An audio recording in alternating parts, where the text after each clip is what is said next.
കോട്ടയത്ത് ഉണക്കമീൻ കഴിച്ച് വളർത്തുനായ ചത്ത സംഭവത്തിന്റെ പശ്ചാത്തലത്തിലാണ് നമ്മുടെ വിപണിയിൽ സംസ്കരിച്ച മത്സ്യം എങ്ങനെ എത്തുന്നു എന്ന അന്വേഷണം ഞങ്ങൾ തുടങ്ങുന്നത്. വടക്കുംചേരിയിലെ ഉണക്കമീൻ വ്യാപാരിയെ ഞങ്ങൾ കണ്ടു. കേരളത്തിലെ പൊതുവെ മീൻ കുറവാണ്. 20% താഴെ ഉണ്ടാവുള്ളൂ. മറ്റുള്ള ഭാഗത്ത് പുറത്തുനിന്ന് വരണം. ഇവിടെ വിൽക്കുന്ന പകുതിയിലേറെ സംസ്കരിച്ച മത്സ്യവും അതിർത്തി കടന്നെത്തുന്നതെന്ന ഈ മറുപടിയിൽ നിന്നാണ് ഞങ്ങൾ തമിഴ്നാട്ടിലെ പ്രധാന തുറമുഖമായ നാഗപട്ടണത്തേക്ക് പുറപ്പെട്ടത്.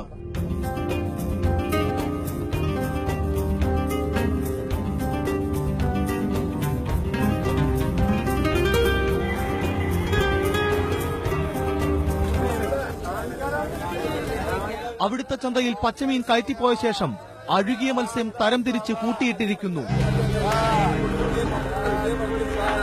ഇടയ്ക്ക് ഉപ്പ് വിതറുന്നു.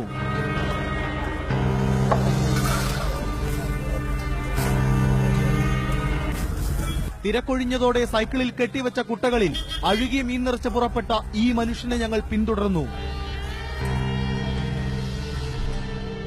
2 കിലോമീറ്റർ അപ്പുറത്ത് അക്കരപ്പേട്ട എന്ന തുറമുഖ ഗ്രാമത്തെ ചുറ്റി കണ്ടാലറയ്ക്കുന്ന മാലിന്യച്ചാല്.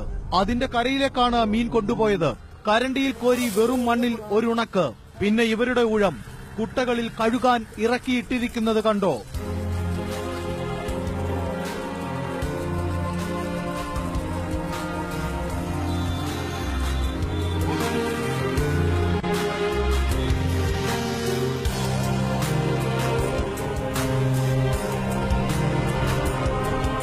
വീണ്ടും ഉണക്കാൻ വിരിക്കുന്നു.